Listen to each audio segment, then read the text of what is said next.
ನವಿ ಕಕ್ಷಾ 9ನೇ ತರಗತಿಯಲ್ಲಿ ತೃತೀಯ ಭಾಷಾ ಹಿಂದಿ ಇದೆ. ತೃತೀಯ ಭಾಷೆ ಹಿಂದಿಯಲ್ಲಿ ದ್ವಿತೀಯ ರಚನಾತ್ಮಕ ಮೂಲ್ಯಾಂಕन FA2 ಎಸ್. ಸೊ ನಮೂನಾ ಪ್ರಶ್ನೆ ಪತ್ರಿಕಾ ಮಾಡೆಲ್ ಕ್ವೆಶ್ಚನ್ ಪೇಪರ್ ಇದೆ. ಅದು ಕೂಡ ಅಧಿಗಮ್ ಪುನಃ ಪ್ರಾಪ್ತಿ ಪರ್ ಆಧಾರಿತ. ಅದನ್ನು ಕೂಡ ಏನು ಮಾಡಿದ್ದೀವಿ, ಕಲಿಕಾ ಚೇತರಿಕೆಯ ಮೇಲೇನೆ ಈ ಒಂದು ಪ್ರಶ್ನೆ ಪತ್ರಿಕೆ ತೆಗೆದಿದ್ದೀವಿ. ತಮ್ಮೆಲ್ಲರಿಗೂ ಕೂಡ ಗೊತ್ತೇ ಇದೆ ಕಲಿಕಾ ಚೇತರಿಕೆಯಲ್ಲಿ ಮೌಲ್ಯಮಾಪನ ಕ್ರಮ ಹೇಗಿದೆ, ಎಷ್ಟು ಕಲಿಕಾ ಫಲ ಇದೆ, ಎಷ್ಟು ಅದರಲ್ಲಿ ಸ್ತರಗಳಿದ್ದಾವೆ, ಅದರ ಮೇಲೆ ಮೌಲ್ಯಮಾಪನವನ್ನು ಮಾಡಿ ಶ್ರೇಣಿಗಳನ್ನು ಹಾಕ್ತೀವಿ. ಆದರೂ ಕೂಡ 15 ಅಂಕಗಳಿಗೆ ಒಂದು ನಾವೇನು ಮಾಡ್ಬೋದು, ಲಿಖಿತ ಪರೀಕ್ಷೆಯನ್ನು ಮಾಡ್ಬೋದು ಅಂತಕ್ಕಂಥ ಒಂದು ಆದೇಶ ಇರೋದ್ರಿಂದ ಇಲ್ಲಿ ಕೂಡ ಏನು ಮಾಡಿದ್ದೀವಿ, ಒಂದು 15 ಅಂಕದ ಪ್ರಶ್ನೆ ಪತ್ರಿಕೆಯನ್ನು ಇಟ್ಟಿದ್ದೀವಿ. ಇಲ್ಲಿರ್ತಕ್ಕಂಥ ಪ್ರಶ್ನೆಗಳಿಗೆ ಅನುಸಾರವಾಗಿ ತಮ್ಮ ಒಂದು ವಿವೇಚನಾ ಶಕ್ತಿಗೆ ಅನುಗುಣವಾಗಿ ತಾವುಗೊಳಿಸಿದ ಪ್ರಶ್ನೆಗಳನ್ನು ಬದಲಾಯಿಸಿಕೊಳ್ಳಬಹುದು. ಅದರಲ್ಲಿ ಯಾವುದೇ ರೀತಿಯಾಗಿರ್ತಕ್ಕಂಥ ಇದೇ ಅಂತಿಮ ಅಂತಿಲ್ಲ. ನನಗೆ ಸೂಕ್ತವಾಗಿರ್ತಕ್ಕಂಥ ರೀತಿಯಲ್ಲಿ ನಾ ಈ ಪ್ರಶ್ನೆ ಪತ್ರಿಕೆಯನ್ನು ಇಲ್ಲಿ ಪೋಸ್ಟನ್ನು ಮಾಡ್ತಾ ಇದ್ದೀನಿ. ವಿಡಿಯೋ ಇಷ್ಟ ಆದರೆ ಒಂದು ಲೈಕ್ ಮಾಡಿ, ನಿಮ್ಮ ಫ್ರೆಂಡ್ ಸರ್ಕಲ್ಗೆ ಶೇರ್ ಮಾಡಿ. ಹೊಸಬರಾಗಿದ್ದರೆ ಚಾನಲನ್ನು ಸಬ್ಸ್ಕ್ರೈಬ್, ಜೊತೆಗೆ ನಮ್ಮ ಟೆಲಿಗ್ರಾಮ್ ಗ್ರೂಪ್ ಇದೆ, ಅದಕ್ಕೂ ಕೂಡ ಬಂದು ಜಾಯ್ನ್ ಆಗಿ ಅಂತ ಹೇಳ್ತಾ 9ನೇ ತರಗತಿಯ FA2 ಹಿಂದಿ ಕ್ವಶನ್ ಪೇಪರನ್ನು ಕಲಿಕಾ ಚೇತರಿಕೆಯ ಆಧಾರ ಮೇಲೆ ನಾವೇನು ಮಾಡೋಣ ನೋಡ್ಕೊಂಡು ಬರೋಣ. ಈ ಒಂದು ಕಲಿಕಾ ಚೇತರಿಕೆ ಆಧಾರ ಮೇಲೆ ಇರ್ತಕ್ಕಂಥ ಪ್ರಶ್ನೆ ಪತ್ರಿಕೆಗಳಿಗೆ ಒಟ್ಟು 3 ಕಲಿಕಾ ಫಲಗಳನ್ನು ತೆಗೆದುಕೊಂಡಿದ್ದೀವಿ. ಪ್ರಶ್ನೆ ಪತ್ರಿಕೆಯಲ್ಲಿ 2ನೇ ಕಲಿಕಾ ಫಲ ಬಂದ್ಬಿಟ್ಟು ಹಿಂದಿ ವರ್ಣಮಾಲಾ के अक्षरों के स्वरूप तथा उनके उच्चारण को समझेंगे. 3ನೇ ಕಲಿಕಾ ಫಲ ಬಂದ್ಬಿಟ್ಟು छात्र सरल शब्द और वाक्यों को लिखना सीखेंगे. 4ನೇ ಕಲಿಕಾ ಫಲ ಬಂದ್ಬಿಟ್ಟು ಸಂಜ್ಞಾ और सर्वनाम का प्रयोग करना सीखेंगे. ಇಲ್ಲಿ ಸಂಜ್ಞಾ ಬಗ್ಗೆ ಮಾತ್ರ ಏನು ಮಾಡಿದ್ದೀವಿ, ತಗೊಂಡಿದ್ದೀವಿ. ಈ 3 ಕಲಿಕಾ ಫಲಗಳ ಮೇಲೇನೆ ಈ ಪ್ರಶ್ನೆ ಪತ್ರಿಕೆಯನ್ನು 15 ಅಂಕಗಳಿಗೆ ನಾವೇನು ಮಾಡಿದ್ದೀವಿ, ಒಂದು ಮಾಡೆಲ್ ಆಗಿ ಸೆಟ್ ಅನ್ನು ಮಾಡಿದ್ದೀವಿ. ನೋಡೋಣ ಕ್ವಶನ್ ಪೇಪರ್ ಹೇಗಿದೆ ಅಂತ. ಪ್ರಶ್ನೆ ಪತ್ರಿಕಾ ಅಂಕ 15 ಸಮಯ 45 ಮಿನಿಟ್. ಎಸ್, ಇದು 15 ಅಂಕಕ್ಕ ಪರೀಕ್ಷೆ. 45 ನಿಮಿಷವನ್ನು ಸಮಯವನ್ನು ನಾವೇನು ಮಾಡ್ಬೋದು, ವಿದ್ಯಾರ್ಥಿಗಳಿಗೆ ಬರಲಿಕ್ಕೆ ಕೊಡಬಹುದು. ಫಸ್ಟ್ ಕ್ವಶನ್ ಇತ್ತು, ಹಿಂದಿ ವರ್ಣಮಾಲಾ ಲಿಖಿಯೇ. ಅದಿಂದ ಶ್ರವರೆಗೆ ಅವರಿಗೆ ಹಿಂದಿ ವರ್ಣಮಾಲಾವನ್ನು ಬರಲಿಕ್ಕೆ ಕೇಳಬಹುದು. 2 ಅಂಕಕ್ಕೆ ಪ್ರಶ್ನೆ. 2ನೇ ಪ್ರಶ್ನೆ ಇತ್ತು, निम्नलिखित शब्दों में से ई और ओ की मात्रा वाले शब्दों को चुनकर लिखिए. ಇದು ಕೂಡ 2 ಅಂಕಕ್ಕೆ ಪ್ರಶ್ನೆ. ಈ ಶಬ್ದಗಳಲ್ಲಿ ಯಾವ ಶಬ್ದಗಳು ಎಸ್ ಬಡಿ ಈ ಮಾತ್ರದ ಹೊಂದಿದ್ದಾವೆ, ಯಾವ ಶಬ್ದಗಳು ಓದು ಮಾತ್ರಗಳನ್ನು ಹೊಂದಿದ್ದಾವೆ ಅನ್ನೋದನ್ನು ಆರಿಸಿ ಬರಿಬೇಕಿತ್ತು. ಕೀಲ್, ಲೀಲಾ, ಲೋಕ್, ಚೀತಾ, ಲೋಟಾ, शीशा, चोर, मोर, खीरा, डोर. अदे तरनागी थर्ड क्वेश्चन इತ್ತು, दिए गए अक्षरों को जोड़कर सार्थक शब्द लिखिए. 2 ಅಂಕಕ್ಕೆ ಪ್ರಶ್ನೆ ಇದೆ. ಕೆಲವೊಂದಿಷ್ಟು ಶಬ್ದಗಳನ್ನು ಕೊಟ್ಟಿದ್ದೀವಿ, ವರ್ಣಗಳನ್ನು ಕೊಟ್ಟಿದ್ದೀವಿ. ಆ ವರ್ಣಗಳನ್ನು ಜೋಡಿಸಬೇಕು ಮತ್ತು ಸಾರ್ಥಕವಾಗಿರ್ತಕ್ಕಂಥ ಶಬ್ದಗಳನ್ನು ಬರೀಲಿಕ್ಕೆ ಕೇಳಬಹುದು.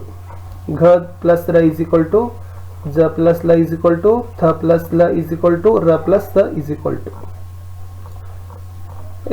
में प्रश्न इತ್ತು, निम्नलिखित शब्दों के उपयोग के बारे में लिखिए. ಈ ಕೆಳಗಿನ ಶಬ್ದಗಳ ಅವುಗಳ ಉಪಯೋಗದ ಬಗ್ಗೆ ತಾವೇನು ಮಾಡಬೇಕಿತ್ತು, ಬರಿಬೇಕಿತ್ತು. ಇದು ಬರೀ 1 ಅಂಕದ ಮಾತ್ರ ಪ್ರಶ್ನೆ ಇದೆ. 2 ಕೇಳಿದ್ದೀವಿ. 1ನೇದು ಕುಕ್ಕರ್ ಇದೆ, 2ನೇದು ಬಸ್ತಾ ಇದೆ. 5ರಲ್ಲಿ ನಿಮ್ನ ಶಬ್ದೋं के लिए अन्य वचन रूप लिखिए. ಇದು ಕೂಡ 1 ಅಂಕದ ಪ್ರಶ್ನೆ. ಈ ಕೆಳಗಿನ ಶಬ್ದಗಳಿಗೆ ತಾವೇನು ಮಾಡಬೇಕಪ್ಪ ಅಂದರೆ ಅನ್ಯ ವಚನ ರೂಪಗಳನ್ನು ಬರಿಬೇಕಿತ್ತು. ಬಾಲಕ್, ಪುಸ್ತಕ್. 6ನೇ ಪ್ರಶ್ನೆ ಇದೆ, ಎಸ್ अपने बारे में 2-3 ವಾಕ್ಯ लिखिए. ನಿಮ್ಮ ಕುರಿತಾಗಿರ್ತಕ್ಕಂಥ ಒಂದು 2-3 ಹೇಳಿಕೆಗಳನ್ನು, ವಾಕ್ಯಗಳನ್ನು ತಾವೇನು ಮಾಡಬೇಕಿತ್ತು, ಬರಿಬೇಕಿತ್ತು.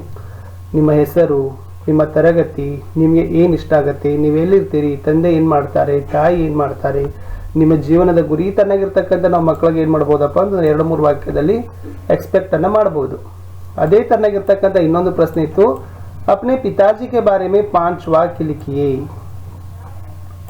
ಎಸ್, ಸೊ ನಿಮ್ಮ ತಂದೆ ಕುರಿತಾಗಿರ್ತಕ್ಕಂಥ, ನಿಮ್ಮ ಕುರಿತಾಗಿರ್ತಕ್ಕಂಥ ವಾಕ್ಯಗಳಾಯಿತು. ಇನ್ನು ಮುಂದೆ ನಿಮ್ಮ ತಂದೆಯವರ ಕುರಿತು, ನಿಮ್ಮ ಪಿತಾಜಿಯವರ ಕುರಿತಾಗಿರ್ತಕ್ಕಂಥ ವಾಕ್ಯ, ಹೆಸರೇನು, ಏನು ಉದ್ಯೋಗ ಮಾಡಿಕೊಂಡಿದ್ದಾರೆ, ಅವರ ಹವ್ಯಾಸಗಳೇನು. ಓಕೆ, ಸೊ ಅದನ್ನೆಲ್ಲ ಕೂಡ ಏನು ಮಾಡಬೇಕಪ್ಪ ಅಂತಂದರೆ ಅವರ ಮತ್ತು ನಿಮ್ಮ ಸಂಬಂಧ, ಅದನ್ನೆಲ್ಲ ಕೂಡ ಪ್ರೀತಿ ವಾತ್ಸಲ್ಯ ಬಗ್ಗೆ ಏನು ಮಾಡ್ಬೋದು, ಮಕ್ಕಳು ಬರಿಬೋದು. ಇದೇ ತನ್ನಾಗಿರ್ತಕ್ಕಂಥ ಕ್ವಶನ್ಸ್ಗಳನ್ನ ಸಹಿತ ನಾವು ಕೊಡ್ಬೋದು. ಇನ್ನು 8ನೇ ಪ್ರಶ್ನೆ ಇದೆ, ನಿಮ್ನಲಿಖಿತ ಪರಿಚ್ಛೇದ का ಸುಲೇಖ कीजिए. ಇಷ್ಟು ಪ್ಯಾರಾಗ್ರಾಫ್ ಕೊಟ್ಟಿದ್ದಾವೆ, ಅದನ್ನು ಶುದ್ಧವಾಗಿ ಬರಿಬೇಕು. ಬರೀ 1 ಅಂಕಕ್ಕೆ ಮಾತ್ರ ಇದೆ. जापान की राजधानी टोक्यो में बुधवार को भूकंप के तेज झटके महसूस किए गए। नेशनल सेंटर फॉर सिस्मोलॉजी के अनुसार आज रात लगभग 8:06 बजे जापान के टोक्यो से 300 किलोमीटर की उत्तर पूर्व में 7.1 ತೀವ್ರತಾ ಭೂಕಂಪ ಆಯ ಅಂತ ನಾವೇನ್ ಮಾಡಬಹುದಪ್ಪ ಅಂದ್ರೆ ಒಂದು ಪ್ಯಾರಾಗ್ರಾಫ್ ಅನ್ನು ಕೊಟ್ಟು ಅದನ್ನ ಸುಲೇಖವನ್ನ ಶುದ್ಧ ಬರವಣಿಗೆ ಮಾಡಲಿಕ್ಕೆ ಕೊಡಬಹುದು. ಇದು ಕೂಡ ಒಂದಕ್ಕದ ಪ್ರಶ್ನೆ. ಇನ್ನು ಕಡೆಯದಾಗಿರ್ತಕ್ಕಂಥದ್ದು ಎಸ್ ನಿಮ್ನ ವಾಕ್ಯೋं में से संज्ञा शब्दों को छाट कर लिखिए. ಇಲ್ಲಿ 4 ವಾಕ್ಯಗಳನ್ನ ಕೊಟ್ಟಿದ್ದೀವಿ. ಆ 4 ವಾಕ್ಯಗಳಲ್ಲಿ ಸಂಜ್ಞಾ ಅಂದ್ರೆ ಏನಪ್ಪ ಅಂದ್ರೆ ನಾಮಪದ ನೌನ್, ಅದನ್ನ ಇಂಡಿಕೇಟ್ ಮಾಡ್ತಕ್ಕಂಥ ಸೂಚಿಸ್ತಕ್ಕಂಥ ಶಬ್ದಗಳನ್ನ ಬರೀಲಿಕ್ಕೆ ಕೇಳಿತ್ತು. मैं कलम से लिखता हूँ, गंगा एक पवित्र नदी है, ताजमहल आगरा में है, रमेश पतंग उड़ा रहा है ಅಂತಕ್ಕಂಥ ಏನು ಮಾಡಿದ್ದೀವಿ ವಾಕ್ಯಗಳನ್ನು ಕೊಟ್ಟು ಸೊ ಅದರಲ್ಲಿ ನಾಮಪದಗಳನ್ನು ಆರಿಸಿ ಬರಲಿಕ್ಕೆ 2 ಅಂಕದ ಪ್ರಶ್ನೆಗಳನ್ನು ಕೇಳಿದ್ದೀವಿ. ಸೊ ಈ ತರನಾಗಿ ಈ ಒಂದು ವಿಡಿಯೋದಲ್ಲಿ ನಾನು ಏನು ಮಾಡಿದ್ದೀನಿ ಅಂದರೆ 9ನೇ ತರಗತಿಯ FA2 ದಲ್ಲಿ ವಿಶೇಷವಾಗಿ ಆ ಕಲಿಕಾ ಫಲಗಳ ಮೇಲೇನೆ ನಾನು ಏನು ಮಾಡಿದ್ದೀನಿ ಒಂದು ಪ್ರಶ್ನೆ ಪತ್ರಿಕೆನ 15 ಅಂಕಕ್ಕೆ ಪೋಸ್ಟನ್ನು ಮಾಡಿದ್ದೀನಿ. ಆಲ್ರೆಡಿ ನಾವು SSLC ಹಿಂದಿಗೆ ಒಂದು ಪೋಸ್ಟನ್ನು ಮಾಡಿದ್ದೀವಿ, ಅದು ವಿಡಿಯೋ ಹಾಸ್ಟ್ ಆಗಿದೆ. 8ನೇ ತರಗತಿಯ ಹಿಂದಿಯಲ್ಲಿ ಕೂಡ ನಾವು FA2 ಕ್ವಶನ್ ಪೇಪರನ್ನು ಲೈನಪ್ ಅಲ್ಲಿ ಇದೆ ವಿಡಿಯೋ, ಅದನ್ನು ಕೂಡ ಏನಾಗ್ಬೋದು ಹಾಸ್ಟ್ ಆಗುತ್ತೆ. ಸೊ ವಿಡಿಯೋ ಇಷ್ಟ ಆದರೆ ಒಂದು ಲೈಕ್ ಮಾಡಿ, ನಿಮ್ಮ ಫ್ರೆಂಡ್ ಸರ್ಕಲ್ಗೆ ಶೇರ್ ಮಾಡಲು ಮರೆಯದಿರಿ. ವಿಡಿಯೋದಲ್ಲಿರ್ತಕ್ಕಂಥ ಪ್ರಶ್ನೆಗಳ ಕುರಿತಾಗಿರ್ತಕ್ಕಂಥದ್ದು ನಿಮ್ಮ ಶಿಕ್ಷಕರ ಅಥವಾ ಟೀಚರ್ಸ್ಗಳ ಮೇಲೆ ಏನಪ್ಪ ಅಂತಂದರೆ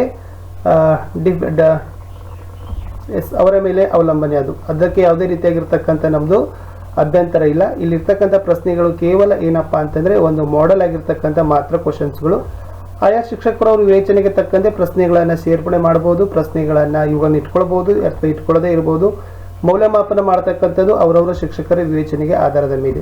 ಒಟ್ಟಾರೆಯಾಗಿ ಆದೇಶ ಏನಿತ್ತು ಅದಕ್ಕನುಗುಣವಾಗಿ ಒಂದು ಕ್ವಶನ್ ಪೇಪರನ್ನು ನಾವೇನು ಮಾಡಿದ್ದೀವಿ ಇಲ್ಲಿ ಯೂಸ್ ಆಗಲಿ ಅಂತ ಅಂದ್ಕೊಂಡು ಉದ್ದೇಶದಿಂದ ಈ ಕ್ವಶನ್ ಪೇಪರನ್ನು ಇಲ್ಲಿ ಪೋಸ್ಟ್ ಮಾಡಿದ್ದೀವಿ.